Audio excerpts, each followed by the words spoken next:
Nuestro Padre Jesús Nazareno, sinasamba ka namin, pinipintuho ka namin, aral mo ang aming buhay at kaligtasan.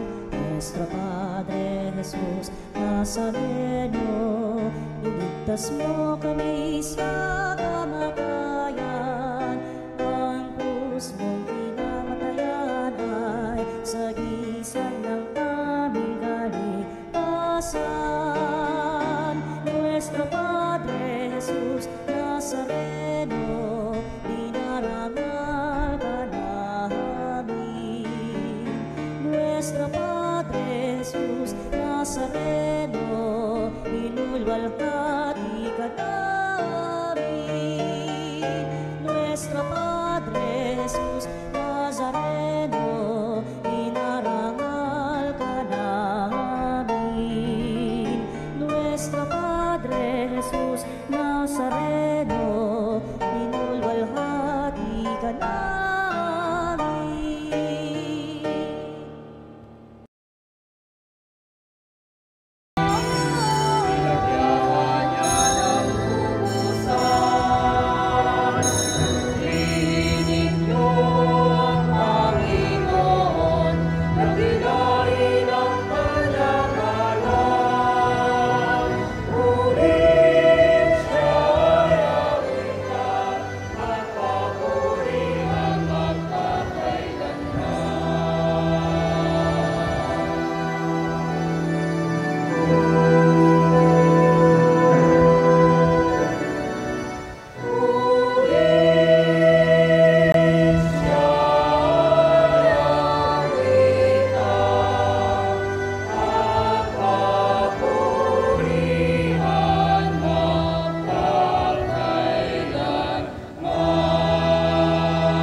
Sa ngalan ng Ama at ng Anak at ng Espiritu Santo. Amen. Sumainyo ang Panginoon. At sumayo rin. Mga kapatid, sa banal na Eucharistia, tayo'y binibigyan ni Jesus ng kapanatagan sa ating kalooban, sa ating isip at sa ating puso.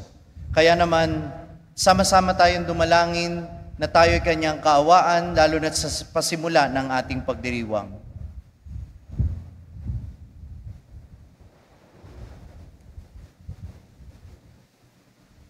Inaamin ko sa makapangyarihan Diyos at sa inyo mga kapatid na lubha akong nagkasala sa isip, sa salita at sa gawa at sa aking pagkukulang.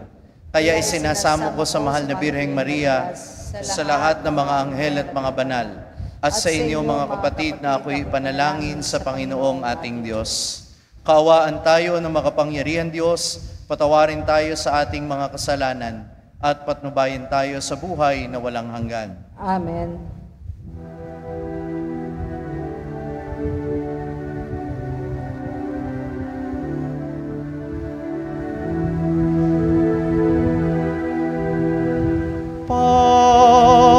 Panginoon, kaawaan mo kami.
Papuri sa Diyos sa kaitaasan at sa lupa'y kapayapaan sa mga taong kinalulugdan niya. Pinupuri ka namin, dinarangal ka namin, sinasamba ka namin. Ipinagbubunyi ka namin, pinasasalamatan ka namin, dahil sa dakila mong angking kapurihan. Panginoong Diyos, Hari ng langit, Diyos amang makapangyarihan sa lahat. Panginoong Jesucristo, bugtong na anak, Panginoong Diyos, Kordero ng Diyos, anak ng Ama. Ikaw na nag-aalis sa mga kasalanan ng sanlibutan, maawa ka sa amin. Ikaw na nag-aalis sa mga kasalanan ng sanlibutan, tanggapin mo ang aming kahilingan. Ikaw na naluluklok sa kanan ng Ama, maawa ka sa amin. Sapagkat ikaw lamang ang banal, ikaw lamang ang Panginoon, ikaw lamang o Jesucristo ang kataas-taasan, kasama ng Espiritu Santo sa kadakilaan ng Diyos Ama. Amen. Manalangin tayo. Ama naming makapangyarihan, lakas loob ka naming tinatawagan sa ngalan mong amang naming banal. Sa kalooban namin ay panahanin mong lubos ang Espiritu mong sa aming kumukupkop upang sa lupaing ipinangako kami makapasok sa pamamagitan ni Jesucristo, kasama ng Espiritu Santo magpasawalang hanggan. Amen. Magsupo na po ang lahat. Tayo po ngayon ay nasa unang bahagi ng ating pagdiriwang, ang liturhiya ng salita ng Diyos. Sa unang pagbasa, sa tulong ng tinapay at tubig na inihain ng anghel kay Elias, naitaguyod niya ang mahabang paglalakbay patungo sa bundok ng Diyos. Ang salita ng Diyos mula sa unang aklat ng mga hari. Noong mga araw na iyon, si Elias ay mag-isang pumunta sa ilang. Pagkatapos ng maghapong paglalakad, ay naupo siya sa lilim ng isang puno ng retama at nanalangin ng ganito, Panginoon, kunin na po ninyo ako. Ako po'y hirap na. Nais ko na pong mamatay. Pagkatapos, nahiga siya at nakatulog. Ngunit dumating ang isang anghel.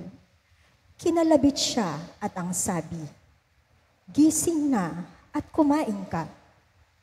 Nang siya ay lumingon, nakita niya sa may ulunan ang isang tinapay na niluto sa ibabaw ng mainit na bato at tubig sa isang sisidlan. Kumain nga siya at uminom. Pagkatapos ay nahiga uli. Ngunit bumalik ang anghel ng Panginoon. Kinalabit siya uli at sinabi, Bumangon ka at kumain. Napakahaba pa ang lalakarin mo. Kumain nga siya uli at uminom, at siya ay lumakas. Sa tulong ng pagkain iyon, naglakbay siyang 40 araw at 40 gabi hanggang sa Horeb, ang bundok ng Diyos. Ang salita ng Diyos. Salamat sa Diyos.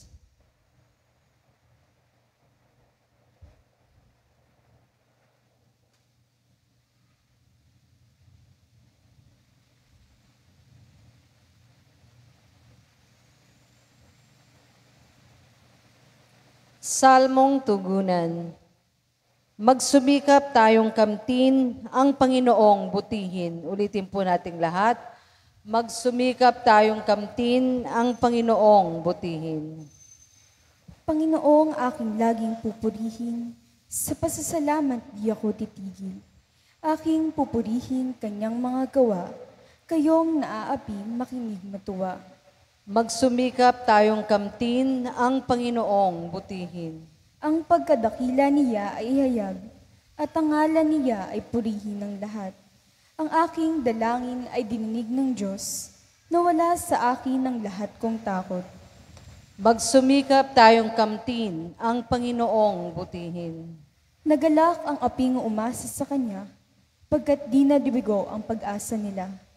Tumatawag sa Diyos ang walang pag-asa, sila ay iniligtas sa hirap at dusa. Magsumikap tayong kamtin ang Panginoong butihin. Anghel yaong bantay sa may takot sa Diyos, sa mga panganib sila ay kinupkop. Ang galing ng poon hanaping masikap, yaong nagtiwala sa Kanya at naligtas. ay maituturing na taong mapalad. Magsumikap tayong kamtin ang Panginoong butihin.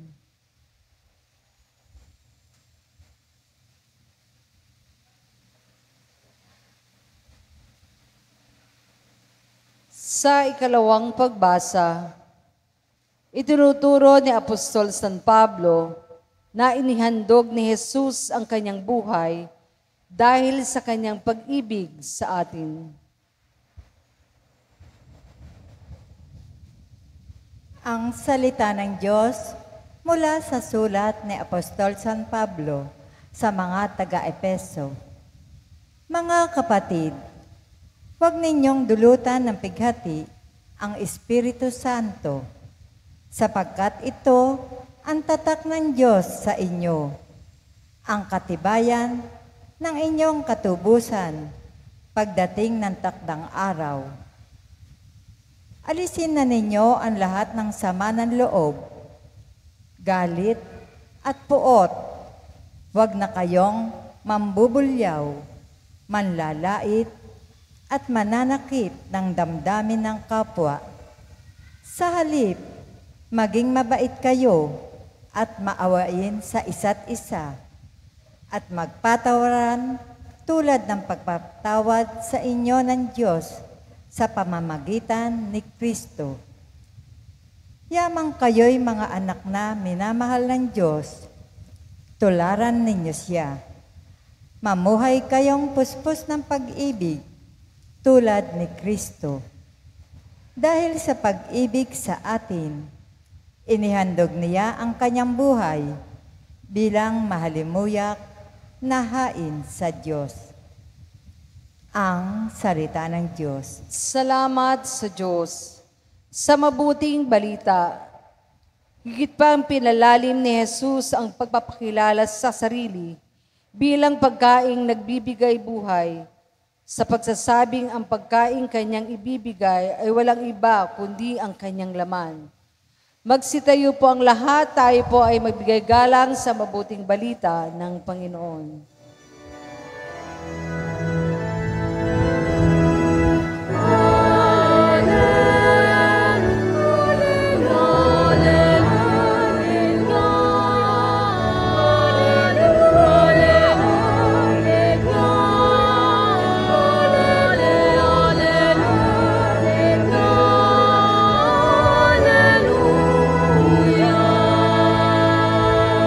Sumainyo ang Panginoon, At sumayo ang rin, mabuting balita ng Panginoon ayon kay San Juan.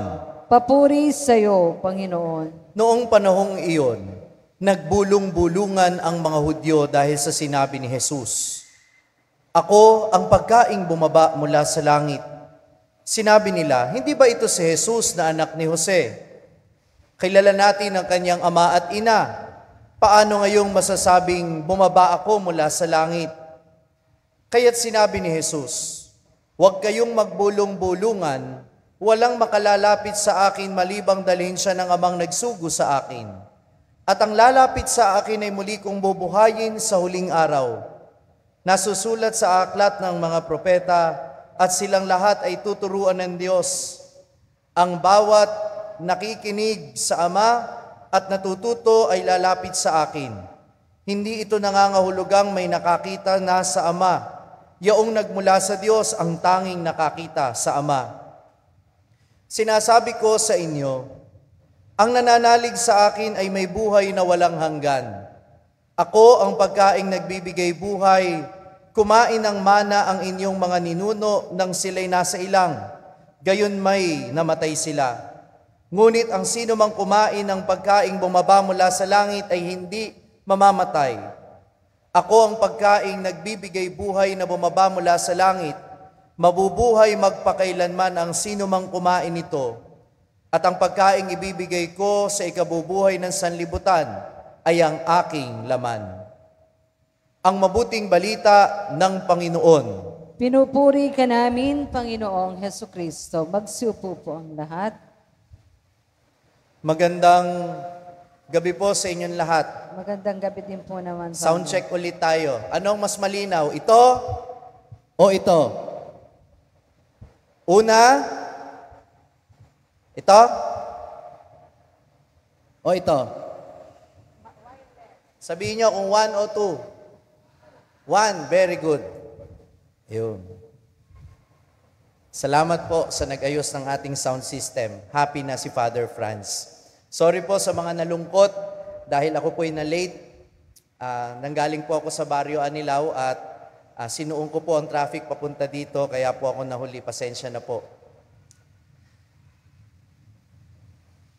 Dati, yung term na invalidate ay maririnig lang natin in terms of legal aspect at saka po, anong tawag dito?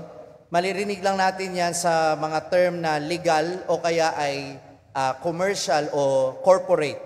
Halimbawa,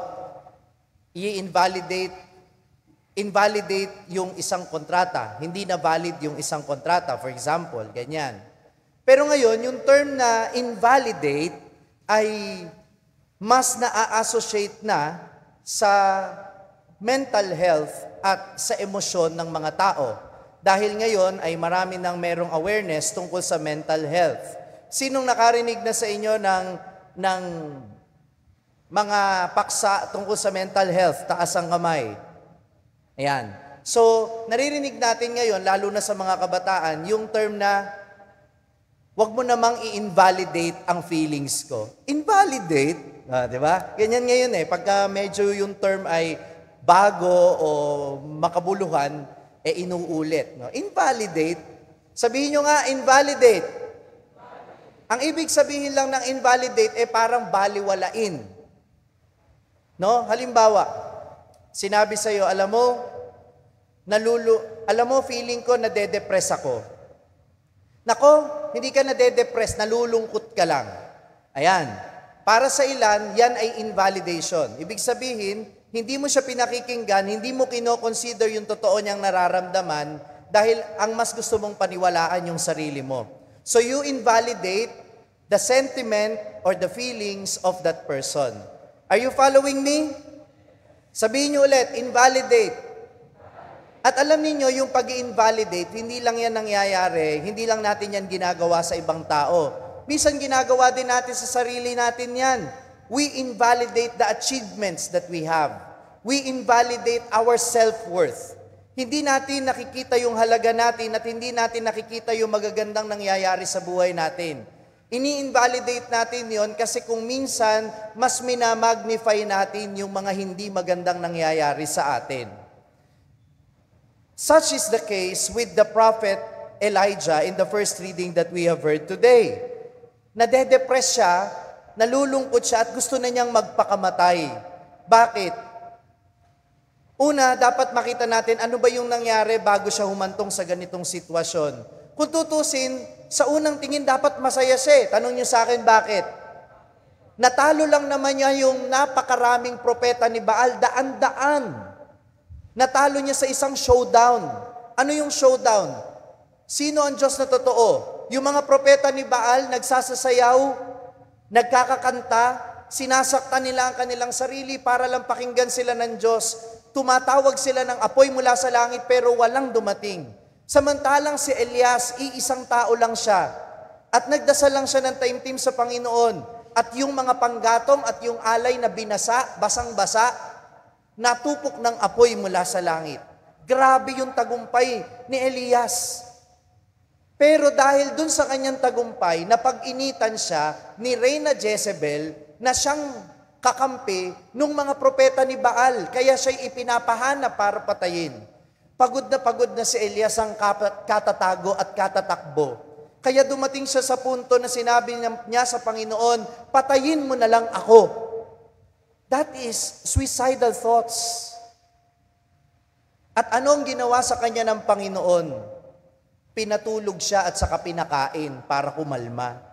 At alam ba ninyo, ito yung isa sa mga first aid sa mga tao na merong mental health issues na pinagdadaanan. Kung merong mang ina-administer sa kanila, una ipinapatulog po sila o kaya binibigyan ng pampaganang kumain. Kasi kapag ang tao natutulog ng maayos at nakakakain ng maayos, gumaganda rin yung kanyang mental health. Kaya nga kahit ito'y sinulat sa matandang tipan, pinatototohanan ng medical science today that it is true. Merong naitutulong sa mental health ng tao yung tamang pagkain at tamang pagtulog. Kaya, ano yung mapupulot natin dito? Na si Prophet Elijah, hindi siya naging ligtas sa mental health issue at naging suicidal pa nga siya. Pero ano ang magandang ginawa niya? Una, in-acknowledge niya yung feelings niya at in-express niya ito into a form of prayer. Kahit yung pagsasabi niya, Panginoon, patayin mo na lang ako. Mas mabuti yon kaysa kimkimin mo sa sarili mo. Mas mainam na sabihin mo ito sa Panginoon dahil kapag sinabi mo ito sa Panginoon, panalangin na yon. Kaya, wag kayong matakot na magsalita sa Diyos, ano man ang nararamdaman ninyo. Galit kayo, sabihin nyo sa kanila, Panginoon, galit ako sa iyo. Panginoon, nagtatampo ako sa iyo. Panginoon, nagdududa ako sa iyo. Huwag kayong mag-alala, hindi magagalit ang Diyos sa inyo. Tanong nyo sa akin, bakit? Mas malawak ang pangunawa ng Diyos kaysa sa pangunawa mo. At kung meron mang dahilan kung bakit tayo nagsasuffer mentally because of the struggles that we have, it is because our understanding is limited. Pero ang Diyos, naiintindihan niya tayo kahit hindi natin siya naiintindihan. Kaya okay lang na magtampo, okay lang na magalit, okay lang na sabihin mo sa Kanya kahit anong gusto mo. Dahil anuman ang sabihin mo, tandaan mo, dasal pa rin yan. Don't invalidate your thoughts and your feelings. Pwede nga po bang sabihin ninyo sa katabi ninyo? Don't invalidate your feelings. Don't invalidate yourself. Dahil tandaan mo kapatid, mayroong masamang nangyayari sa buhay mo, pero wag mo namang i-invalidate lahat ng magandang nangyari sa buhay mo. Kagaya ni Prophet Elijah, ang dami namang magandang nangyari sa kanya, bakit ang paningin niya nandun lang sa pangit na nangyayari? Wag ninyong i-invalidate yung magagandang nangyayari sa buhay ninyo. Amen ba yon? Because from these truths, yung mga magagandang pangyayari at yung magagandang nararanasan nyo, dyan kayo pwedeng humugot ng lakas when you encounter mental health problems. Do I hear an amen? Number 2, don't invalidate other people. Pakisabi ulit sa katabi, don't invalidate other people. Alam ninyo yung mga tao na pinakain ni Jesus, grabe. Kamukang-kamukha nila yung mga Israelita na pinakain ng Diyos sa Old Testament sa aklat ng Numbers and Exodus. Nung binigyan yung mga Israelita na sa matandang tipan ng mana, yung tinapay na nakabubusog pero hindi nila pinaghirapan, nagreklamo sila kasi nagsawa sila. At sa Ebanghelyo natin ngayon, pinakain sila ni Jesus. Remember, pinakain ni Jesus ang 5,000. At ano ang ginanti nila sa Panginoon? Pinagbulong-bulungan nila. Bakit? Ini-invalidate nila yung claim na siya ang tinapay ng buhay.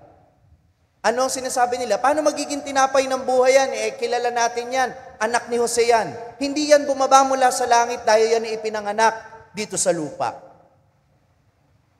Kahit nakakita sila ng himala, kahit nakita nila ang kapangyarihan ng Diyos kay Jesus, in-invalidate nila yon because they only want to listen to themselves. Ito yung danger ng over-validation ng sarili.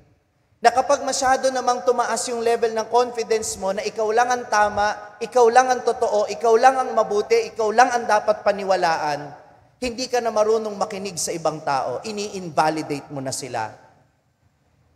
At dahil doon, hindi sila nanalig kay Jesus. Tinalikuran nila si Jesus. Because they invalidate Him. At akala ba ninyo walang nawawala kapag nai-invalidate ninyo ang ibang tao? Ano ang nawawala? You lost that opportunity to have a relationship with that person. When you invalidate other people, you deprive yourself of the opportunity to know them better. Yung mga anak ninyo, pag dumaing sa inyo na mayroon silang nararamdaman na ganito, kapag sinabi ninyo na, nalulungkot ka lang, wala yan, daanin mo lang sa dasal yan. Paano mo mapakikinggan kung ano yung pinagdadaanan niya? Nakikita mong nagmumukmok, nakikita mong malungkot, sasabihan mo lang ng, tumigil ka nga dyan, huwag ka nga nagmumukmok-mukmok dyan. It doesn't help. What helps? Listen to that person. Pakinggan mo kung saan siya nanggagaling, because more often than not, our emotions express something is wrong about our bodies or our minds. Yung mga emosyon na nararamdaman natin, manifestation yan na merong nangyayari sa kalooban. Kaya mahalaga na yan ay napapakinggan ng ibang tao. Kaya ikaw, wag mong basta-basta ini-invalidate yung ibang tao. Matuto tayong makinig sa kanila. Amen ba yun? And it doesn't apply only to older people, towards young people. My dear young people, ayaw ninyong ini-invalidate ang feelings ninyo. Pero kung minsan ini-invalidate ninyo ang feelings ng mga nakatatanda sa inyo. Nakikinig din ba kayo sa kanila? May pakiramdam din ba kayo sa feelings nila? Kung minsan, wala. Kaya paalala, let us not invalidate each other's feelings. Let us not invalidate each other. Amen? At pangatlo, wag din naman nating i-invalidate ang Diyos. Minsan, yung ibang mga tao, nagiging sobrang reliant sa mga self-help books. Wala namang masama yun na magbasa ka ng paano mo mapagbe-better yung sarili mo. Pero, yung iba din, ini-invalidate yung biyaya na nanggagaling sa Diyos para makatulong sa mental health. Na kailangan ko lang ay professional, kailangan ko lang ay gamot para gumaling ako. Hindi. Do not underestimate the power of God to help you. Do not underestimate the Word of God to assist us in our mental health problems. Dahil kung minsan may sinasabi ang Diyos, kailangan nating pakinggan at yun pala ang magbibigay sa atin ng kapanatagan. Let us not underestimate the grace of the Holy Eucharist. That when Jesus says, this is the living bread that will give life to you. It will give us life. Life to the full. Yung mental health, pwede rin niyang bigyan ng kagalingan yan. Kaya wag natin sabihin na ang kailangan lang natin doktor. Ang kinakailangan lang natin psychiatrist. Ang kinakailangan lang natin mga libro na tutulong sa atin, yung pagbabasa natin, mga vlogger na inspirational. Hindi yan lang. They can help, but do not invalidate the grace of God that can also help your mental health. Do I hear an amen? So dapat balanse. Hindi rin naman pwedeng dadaanin lang natin sa puro dasal. Kasi yung iba sasabihin nila, naku, dasal lang kaya makukuha yan. Hindi po. You should also be honest about yourself that you need help from other people. You need help from other people. Ang Diyos nga pinadala ng anghel si Elias at that moment. May mga pinapadalang angel din ng Panginoon sa buhay mo. Nandyan ang pamilya mo, nandyan ang kaibigan mo. Extend your hand to seek help. Hindi kahinaan ang paghingi ng tulong. Ang paghingi ng tulong ay lakas ng kalooban. Ang paghingi ng tulong ay tanda ng katapangan na harapin kung ano ang sitwasyong pinagdadaanan mo. So please, let us not stigmatize people who are suffering from mental health problems. Hindi lahat ng nagpupunta sa psychiatrist baliw. Hindi lahat ng pumupunta sa psychologist may sapak sa ulo. Let us stop using these terms and stigmatize people who are suffering from mental health issues. Dahil hindi nyo lang alam, kayo mismo, may punto sa buhay ninyo na pinagdaanan nyo din yan. Nagkataon lang na hindi pa ninyo napapangalanan. O noon, ang alam lang ninyo, dalawa, malungkot at masaya. Pero ngayon, alam na natin kung paano pangalanan yan. Hindi para maging entitled lang tayo sa emotions natin, kundi para matuto din tayo to deal with ourselves and to deal with other people. And most of all, to seek help from the Lord. Minamahal kong mga kapatid, let us not invalidate ourselves, but let us not also invalidate other people. But most of all, let us not invalidate the grace of God that can work in us and through us. And let us listen to the words of Paul to the Ephesians that says, huwag na nating pasakitan ng isa't isa, Let us be kind to one another. Kung minsan tayo din ang nagiging dahilan kaya nagsasuffer yung iba, because we are sensitive towards the feeling of other people, we hurt them. Ano ang sabi ni San Pablo sa second reading natin? Huwag tayong magsakitan sa isa't isa. Mag-unawaan tayo. Let us not invalidate one another, but let us be healers of one another. At sana ang banal na Eucharistia ang magbigay sa atin ng biyaya. Hindi lang maghilom personally, kundi tayo mismo maging tagapaghilom ng isa't isa. Amen.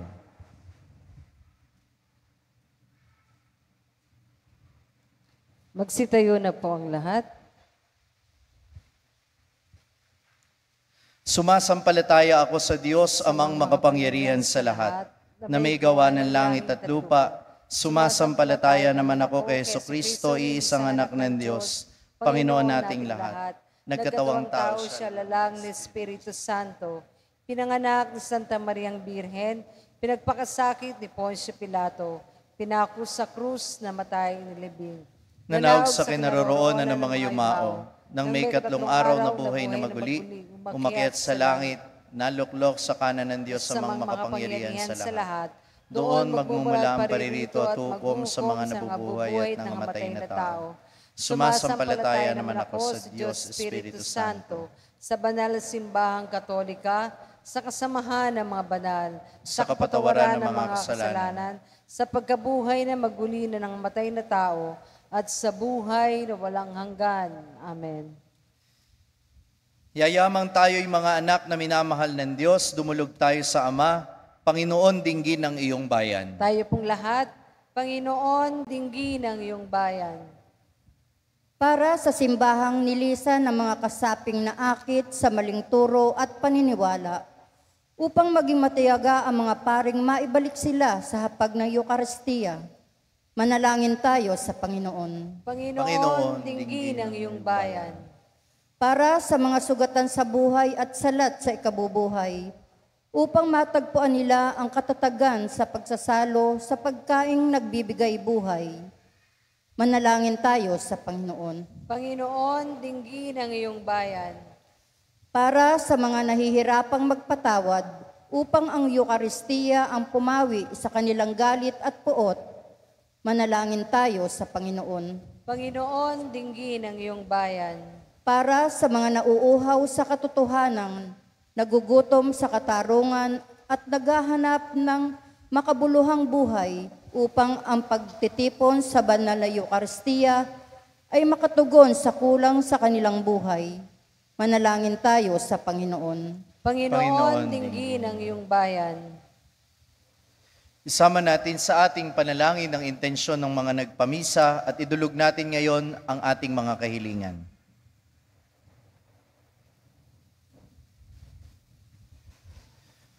Amang mapagmahal, dinggin mo ang panalangin hinihiling namin sa pamamagitan ng isinugo mong anak para maging pagkaing nagbibigay buhay at Panginoon magpasawalang hanggan. Amen. Magsiupo na po ang lahat. Tayo po ngayon ay nasa ikalawang bahagi ng ating pagdiriwang, ang liturhiya ng Eucharistia.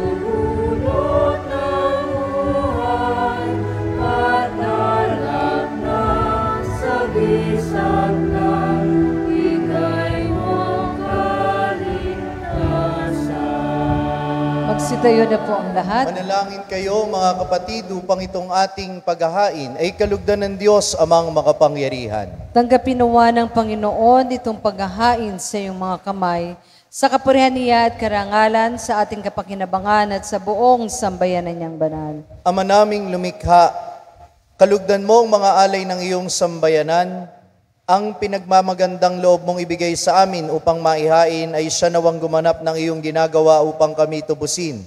Sa pamamagitan ni Hesukristo, kasama ng Espiritu Santo, magpasawalang hanggan. Amen. Sumainyo ang Panginoon. At sumaiyo rin. Itaas sa Diyos ang inyong puso at diwa. Itinaas na namin sa Panginoon. Pasalamatan natin ang Panginoong ating Diyos. Marapat na siya ay pasalamatan. Ama naming makapangyarihan, tunay ngang marapat na ikaw ay aming pasalamatan sa pamamagitan ni Hesukristo na aming Panginoon. Lubhang nabagbag ang kanyang loob sa pagkakamali ng sansinukob, kaya't minabuti niyang siya'y ipanganak ng birheng bukod mong pinagpala sa babaeng lahat. Sa labi ng imbing kamatayan, inagaw kami ng namatay mong anak. Sa pagkabuhay niya kami kanyang binuhay upang kaugnayan namin sa iyo'y huwag magwakas. Kaya kaisa ng mga anghel na nagsisiawit ng papuri sa iyo, nang walang humpay sa kalangitan kami nagbubunyi sa iyong kadakilaan.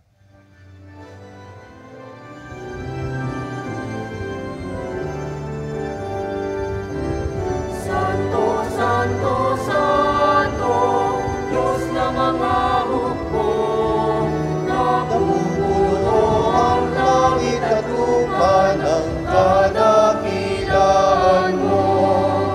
Hosana, Hosana, Hosana,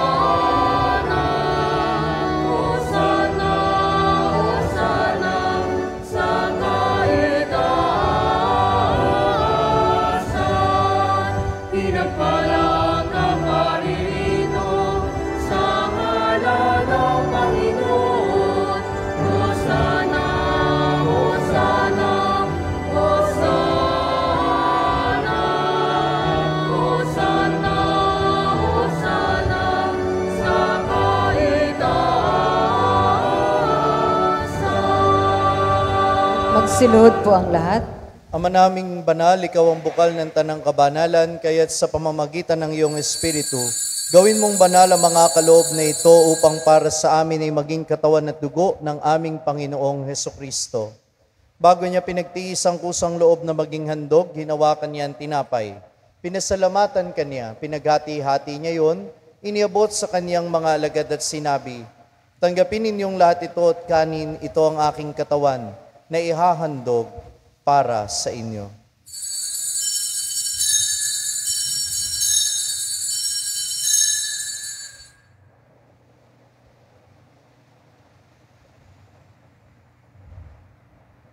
Gayon din naman nung matapos ang hapunan, hinawakan niya ang kalis. Muli kanyang pinasalamatan. Iniabot niya ang kalis sa kanyang mga alagad at sinabi, "Tanggapin ninyong lahat ito at inumin, ito ang kalis ng aking dugo, ng bago at walang hanggang tipan. Ang aking dugo na ibubuhos para sa inyo at para sa lahat, sa ikapagpapatawad ng mga kasalanan. Gawin ninyo ito sa pag-alala sa akin."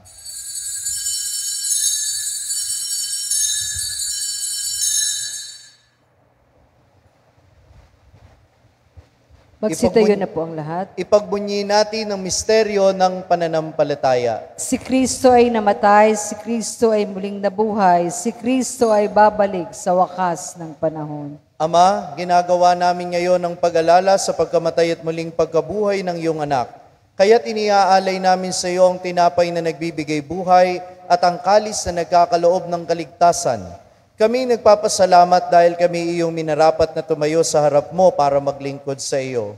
Isinasamo namin kaming magsasalo-salo sa katawan at dugo ni Kristo ay mabuklod sa pagkakaisa sa pamamagitan ng Espiritu Santo. Ama, lingapin mo ang iyong simbahang laganap sa buong daigdig. Puspusin mo kami sa pag-ibig kaisa ni Francisco na aming Papa at ni Dennis na aming Obispo at ng Tanang Kaparian. Alalahanin mo rin ang mga kapatid naming nahimlay, na may pag-asang sila'y muling mabubuhay, gayon din ang lahat ng mga pumanaw. Kaawaan mo sila at patuloyin sa iyong kaliwanagan. Kaawaan mo at pagindapatin kaming lahat na makasalo sa iyong buhay na walang wakas, kaysa ng mahal na Birheng Maria na ina ng Diyos, ang kanyang kabiyak ng puso si San Jose, kaysa ng mga apostol ni na San Lorenzo Diacono at Santa Clara ng Assisi, at lahat ng mga banal na namuhay dito sa daigdig ng kalugod-lugod sa iyo. May pagdiwang nawa namin ng pagpupuri sa ikararangal mo sa pamamagitan ng iyong anak na aming Panginoong Hesukristo. Sa pamamagitan ni Kristo, kasama niya at sa Kanya, ang lahat ng parangal at papuri ay sa iyo, Diyos amang makapangyarihan, kasama ng Espiritu Santo, magpasawalang hanggan. Amen. Sa tagubili ng mga nakagagaling na utos sa turo ni Jesus na Panginoon natin at Diyos, ipahayag natin ng lakas loob.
Hinihiling namin kami iadya sa lahat ng masama, pagkalooban ng kapayapaan araw-araw, iligtas sa kasalanan at ilayo sa lahat ng kapahamakan, samantalang aming pinananabikan ng dakilang araw ng pagpapahayag ng tagapagligtas naming si Hesukristo. Sapagkat iyo ang kaharian, kapangyarihan at ang kapurihan, magpakailanman. Amen. Panginoong Hesukristo, sinabi mo sa iyong mga apostol, kapayapaan ang iniiwan ko sa inyo, ang aking kapayapaan ang ibinibigay ko sa inyo. Tungayan mo ang aming pananampalataya at huwag ang aming mga pagkakasala. Pagkalooban mo kami ng kapayapaan at pagkakaisa ayon sa iyong kalooban, kasama ng Espiritu Santo, magpasawalang hanggan. Amen. Ang kapayapaan ng Panginoon ay lagi nawang sumainyo. At sumayo rin. Magbigayan kayo ng kapayapaan sa isa't isa.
Kordero ng Diyos ang nag-aalis ng mga kasalanan ng sanlibutan. Mapalad ang mga inaanyayahan sa kanyang piging. Panginoon, hindi ako karapat-dapat na magpatuloy sa iyo, ngunit sa isang salita mo lamang ay gagaling na ako.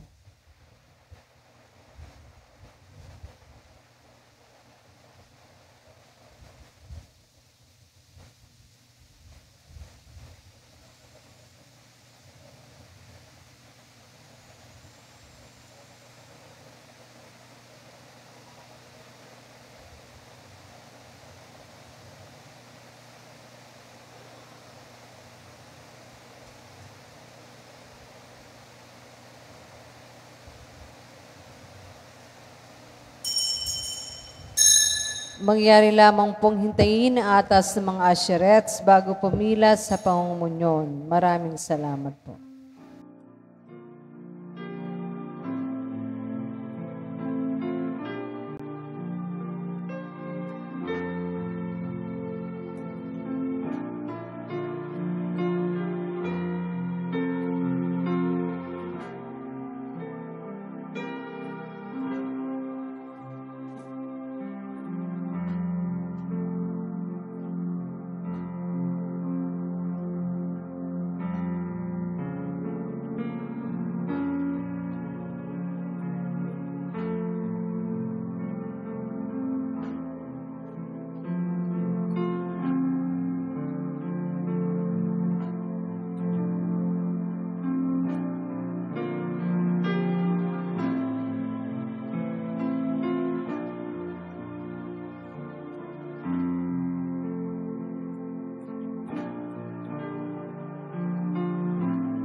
Magsitayo na po ang lahat.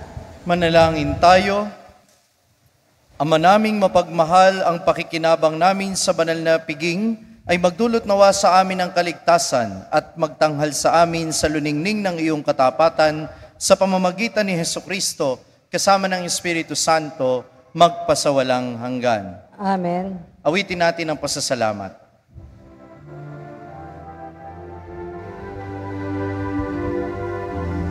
Salamat, Panginoon. Salamat.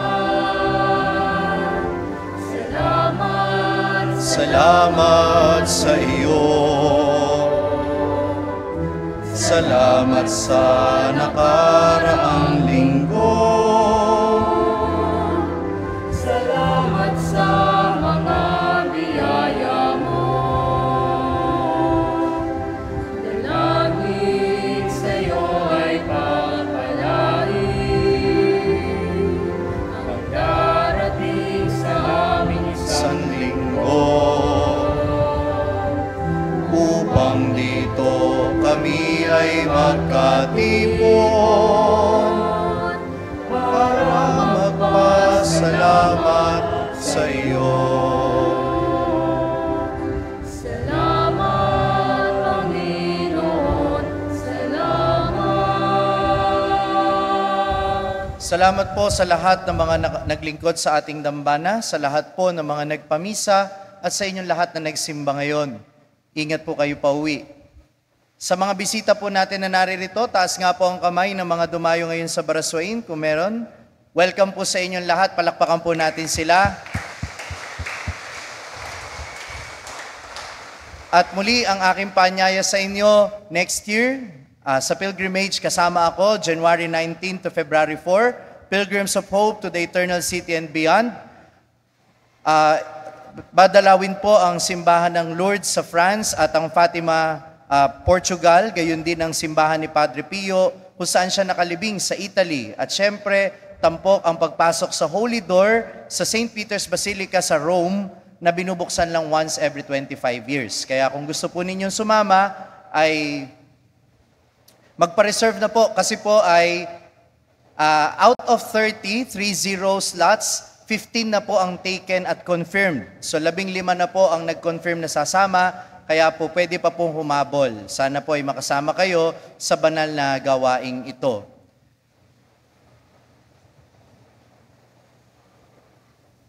Sumainyo ang Panginoon. At sumayo rin. Iyuko ang inyong ulo at tanggapin ng pagpapala. Manaming mapagpala, binabasbasan mo ng pag-ibig na sagana ang iyong sambayanan.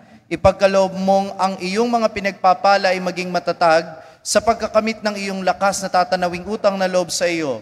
Sa pamamagitan ni Hesukristo, kasama ng Espiritu Santo, magpasawalang hanggan. Amen. Pagpalain kayo ng makapangyarihan Diyos Ama at Anak at Espiritu Santo. Amen. Humayo kayo sa kapayapaan ni Kristo. Salamat sa Diyos.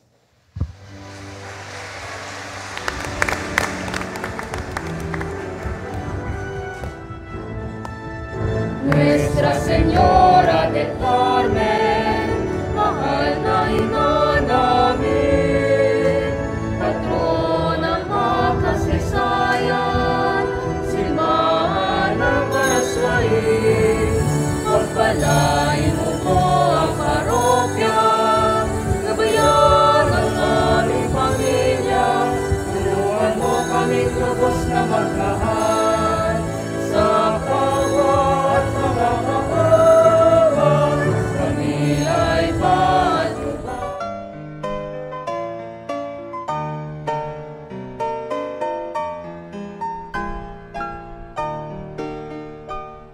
Nuestro Padre Jesus Nazareno, sinasamba ka namin, pinipintuho ka namin, aral mo ang aming buhay at kaligtasan. Nuestro Padre Jesus Nazareno, iligtas mo kami sa kamatayan, ang krus mong pinamatayan ay sagisag ng aming kaligtasan. Nuestro Padre Jesus Nazareno, dinarangal ka namin. Nuestro Padre Jesus Nazareno, inulwalhati ka namin. Nuestro Padre Jesus Nazareno,